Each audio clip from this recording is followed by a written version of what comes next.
მოგესალმებით.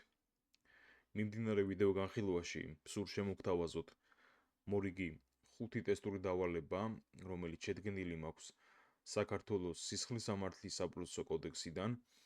5 პატარა ტესტური დავალება იქნება, რომელიც თქვენ რა თქმა უნდა დაგეხმარებათ ცოდნის გადამეორებაში და გახსენებაში. დავიწყოთ მე-11 ტესტური დავალებით სისხლის სამართლის საპროცესო კოდექსის მიზნებისათვის. ოჯახის წევრი არის. A ვარიანტია არასრულოვანი გერი, B ვარიანტია მინდობით აღსაზრდელი, G ვარიანტია განქორწინებული მეუღლე და D ვარიანტია წარსულში არარეგისტრირებულ ქორწინებაში მყოფი პირი. სისხლის სამართლის საპროცესო კოდექსის მესამე მუხლი სისხლის სამართლის საპროცესო კოდექსის მიზნებისათვის განსაზღვრავს ძირითად ტერმინებს. აღნიშნული მუხლის მესამე ნაწილიც ასევე ტერმინოლოგიური ხასიათისაა, რომლის თანახმად ოჯახის წევრი არის მეუღლე, არასრულოვანი შვილი ან გერი, მასთან მუდმივად მცხოვრები პირი. შესაბამისად, როგორც ვხედავთ, სწორი პასუხი ჩვენ აგვექნება A ვარიანტი არასრულოვანი გერი. გადავიდეთ მე-12 ტესტურ დავალებაზე, რომელიც ეხება ვადის საკითხს და მე მინდა შეგახსენოთ, რომ ვადების თემა საკმაოდ აქტუალური არის სხვადასხვა მიმართულების გამოცდებისათვის, როგორც პროკურატურის მისაღები და საკვალიფიკაციო, ასევე ადვოკატთა საკვალიფიკაციო გამოცდებისთვის, ამიტომ ჩვენ შიგადაშიგ შემოგთავაზებთ ვადებთან დაკავშირებით ტესტებსაც. სისხლის სამართლის საპროცესო კოდექსის თანახმად, წინასწარ ცნობილი საპატიო მიზეზის არსებობის თაობაზე შეტყობინება უნდა წარადგინოს სასამართლოს პირველივე შესაძლებლობისთანავე, მაგრამ პროცესის დაწყებამდე არა უგვიანეს 24 საათისა, 48 საათისა, 72 საათისა და D ვარიანტია არც ერთი პასუხი არ არის სწორი. ეხლა ზოგადად მოდით გავიხსენოთ რა არის ეს საპატიო მიზეზი, ხო, როგორ განმარტავს სისხლის სამართლის საპროცესო კანონმდებლობა აღნიშნულს.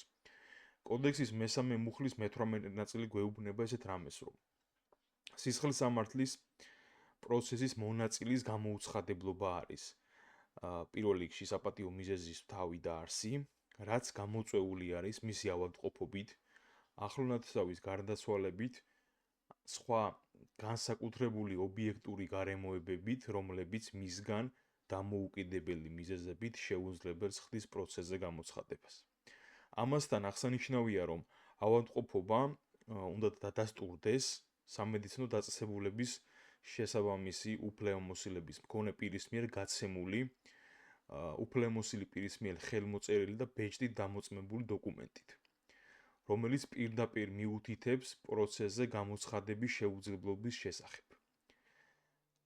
წინასწარ ცნობილი საპატიო მიზეზის არსებობის თაობაზე შეტყობინება უნდა წარადგინოს სასამართლოს პირველივე შესაძლებლობისთანავე, მაგრამ პროცესის დაწყებამდე არა უგვიანეს 48 საათისა. რაც შეეხება საპატიო მიზეზით გამოუცხადებლობის დამადასტურებულ დოკუმენტის წარდგენის ვადას, აღნიშნული წარდგენილი უნდა იქნეს გამოუცხადებლობიდან 5 დღეში. ამრიგად, როგორც ხედავთ, აქ სწორი პასუხი გვექნება B ვარიანტი 48 საათისა. მორიგი ტესტური დავალება მე-13 ტესტი შეეხება ქვემდებარეობის განსაზღვრის საკითხს. საქართველოს სისხლის სამართლის საპროცესო კოდექსის თანახმად, ზოგადად, როდესაც საკითხი არ ეხება კანონით სპეციალურად გათვალისწინებულ შემთხვევას, ჩამოთვლითაგან რომელი განსაზღვრავს საქმის საგამოძიებო ქვემდებარეობას, მათ შორის ტერიტორიულ საგამოძიებო ქვემდებარეობას.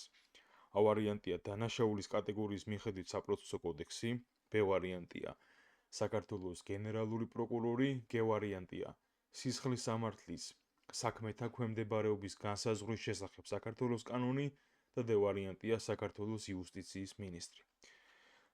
34 მუხლი გვირეგულირებს აღნიშნულ საკითხს მეგობრებო სისხლის სამართლის საპროცესო კოდექსისა, რომლის მიხედვითაც საგამოძიებო ქვემდებარეობას, მათ შორის ტერიტორიულ საგამოძიებო ქვემდებარეობასაც განსაზღვრავს საქართველოს გენერალური პროკურორი. თუ ცხადია, კანონით სხვა რამ არ არის დადგენილი. ეხლა რის თქმა მინდა, აქ ხედავთ, რომ B ვარიანტი გვაქვს სწორი ვარიანტი, წლების წინ, დაახლოებით 7-8 წლის წინ, აღნიშნულს განსაზღვრავდა საქართველოს იუსტიციის მინისტრი, რადგან როგორც გახსოვთ, გეტყვით, რომ იმ დროის მოქმედი კანონმდებლობის მიხედვით პროკურატურა იუსტიციის სამინისტროს სისტემაში შემავალ დაწესაგამოძიებო უწყებას წარმოადგენდა. ამიტომ მაშინ განისაზღვრებოდა იუსტიციის მინისტრის მიერ, ხოლო მას შემდეგ რაც გამოიყო იუსტიციის სამინისტროს სისტემას საქართველოს პროკურატურა და დამოუკიდებელ კონსტიტუციურ უწყებად ფორმირდა, ასე რომ ვთქვათ, მას უკვე განსაზღვრავს გენერალური პროკურორი. ხა რით განისაზღვრება ასევე შეგახსენებთ, ეს არის სისხლის სამართლის საქმეთა საგამოძიებო და ტერიტორიული საგამოძიებო ქვემდებარეობის განსაზღვრის შესახებ საქართველოს გენერალური პროკურორის 2025 წლის 30 ივნისის ნომერ 19 ბრძანება. აქვე გეტყვით იმას, რომ ამ ბრძანების ამოქმედებამდე მოქმედი იყო 2019 წლის 23 აგვისტოს გენერალური პროკურორის ნომერ 3 ბრძანება, რომელიც აი ამ ახალმა ბრძანებამ, რაც დღეს არის მოქმედი, გამოაცხადა ძალადაკარგულად. ამიტომ აქ რო შორს აღარ წავიდეთ, მარტივად დავიმახსოვროთ და ვთქვათ, რომ საგამოძიებო და მათ შორის ტერიტორიულ საგამოძიებო ქვემდებარეობას დღეს არსებული რედაქციით განსაზღვრავს საქართველოს გენერალური პროკურორი. მე-14 ტესტური დავალება არის შემდეგი. საქართველოს სისხლის სამართლის საპროცესო კოდექსის თანახმად ჩამოთვლითაგან რომელია სწორი დებულება. ავარიანტია სისხლის სამართლის საქმე სასამართლოში განიხილება იმ ადგილის მიხედვით, სადაც ბრალდებული პირველად წარადგინა სასამართლოს. ბ-ვარიანტია სისხლის სამართლის საქმე ნებისმიერ შემთხვევაში სასამართლოში განიხილება იმ ადგილის მიხედვით, სადაც ბრალდებულმა ჩაიდინა დანაშაული. გ-ვარიანტია სისხლის სამართლის საქმე სასამართლოში განიხილება იმ ადგილის მიხედვით, სადაც გამოძიება დამთავრდა და დ-ვარიანტია სისხლის სამართლის საქმე განსჯადობის ტერიტორიული პრინციპის დაცვით სასამართლოში განიხილება იმ ადგილის მიხედვით, რომელზეც სასამართლო და მხარეები შეთანხმდებიან. აქ 21 მუხლიდან გამომდინარე სწორი პასუხი გვექნება, რა თქმა უნდა, ავარიანტი, რადგან სისხლის სამართლის საქმე სასამართლოში განიხილება იმ ადგილის მიხედვით, სადაც ბრალდებული პირველად წარედგინა სასამართლოს. საუბარი არის დაკავების კანონიერად ცნობაზე, ასე ვთქვათ, აღკვეთის ღონისძიების შეფარდებაზე, როდესაც სადაც მოხდება პირველად ბრალდებული პირის სასამართლოში წარდგენა, მის მიხედვით მოხდება უკვე შემდგომშიც საქმის განხილვა. და მიმდინარე ვიდეო განხილვის ბოლო მე-15 ტესტურ დავალებაზე მინდა გადავიდე. საქართველოს სისხლის სამართლის საპროცესო კოდექსის თანახმად ქვემოთ ჩამოთვლითაგან რომელ შემთხვევაში არ არის სავალდებულო ბრალდებულს ყავდეს ადვოკატი. ავარიანტია თუ სისხლის სამართლის საქმეს იხილავს ნაფიც მსაჯულთა სასამართლო. ბ-ვარიანტია თუ ბრალდებულის მიერ ჩადენილია განსაკუთრებით მძიმე დანაშაული. გ-ვარიანტია თუ ბრალდებულმა არ იცის სისხლის სამართლის პროცესის ენა და დ-ვარიანტია თუ ბრალდებული გააძევეს სასამართლოს ხომის დარბაზიდან. ზოგადად სავალდებულო დაცვას განსაზღვრავს 55 მუხლი სისხლის სამართლის საპროცესო კოდექსისა და გავიხსენოთ ზოგადად ჩამოვთვალოთ ის საფუძვლები, რა შემთხვევებშიც სავალდებულო არის, რომ ბრალდებულს ყავდეს ადვოკატი. პირველი საფუძველი ეს არის, თუ ბრალდებული ყავს ჩვენ არასრულოვანი პირი.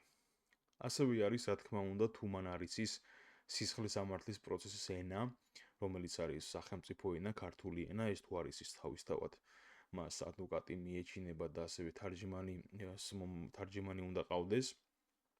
ასევე გვაქვს საფუძველი, როდესაც თუ ბრალდებულს აქვს შესაძლებლობის იმგვარი შეზღუდვა, რაც საკუთარი დაცვის განხორციელებაში ხელს შეუშლის. ასევე თუ სასამართლო ფსიქიატრიული ექსპერტიზის დანიშვნის შესახებ გამოტანილი არის განჩინება ან დადგენილება, ამ შემთხვევაში სავალდებულოა, რომ ბრალდებულს დაენიშნოს ადვოკატი.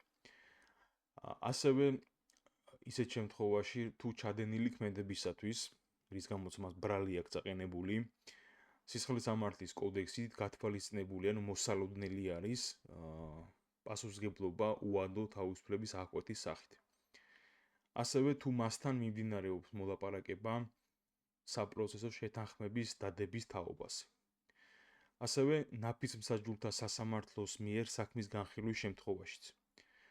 ასევე თუ ბრალდებული თავს არიდებს სამართალდამცავ ორგანოში გამოცხადებას. იმ შემთხვევაშია ასევე თუ მოხდება ბრალდებულის სასამართლოს ხომის დარბაზიდან გაძევება. თუ არაიდენტიფიცირებული პირია, რა თქმა უნდა, ასეთ შემთხვევაშიც სავალდებულო მას ყავდეს ადვოკატი. თუ განიხილება მისი გამარტივებული პროცედურის გამოყენებით ექსტრადიცია უცხო სახელმწიფოში, ექსტრადიციას დაქვემდებარებულ პირით სავალდებულო დაცვას ექვემდებარება. და ასევე სისხლის სამართლის საპროცესო კოდექსით პირდაპირ გათვალისწინებულ შემთხვევებშიც. ამიტომ ხედავთ ხო, რომ რა კითხვას გვაქვს დასმული, რომელ შემთხვევაში არ არის სავალდებულო ბრალდებულს ყავდეს ადვოკატი. რა თქმა უნდა, ხედავთ, რომ ბ ვარიანტი ჩვენ ამ ჩამონათვალში არ გვაქვს, მე ეს ჩამონათვალი, როცა გავიარე, იქ არ შემხვედრია განსაკუთრებით მძიმე დანაშაული, მაგრამ შეგვხვდა რა, ნაფისმსაჯულთა სასამართლო თავისთავად, როდესაც არ იცის პროცესის ენა და თუ გააძევეს დარბაზიდან. გედა დ ვარიანტის შემთხვევაში სავალდებულოა, რომ მას ყავდეს ადვოკატი, ხოლო ხედავთ, რომ ბ ვარიანტში სავალდებულო არ არის, რომ ყავდეს ადვოკატი. ამიტომ სწორი პასუხი, რა თქმა უნდა, გვექნება ბ ვარიანტი. მიმდინარე ვიდეო განხილვაში აღნიშნული 5 ტესტური დავალება მსურდა თქვენთვის შემომეთავაზებინა და გემშვიდობებით გისურვებთ წარმატებებს.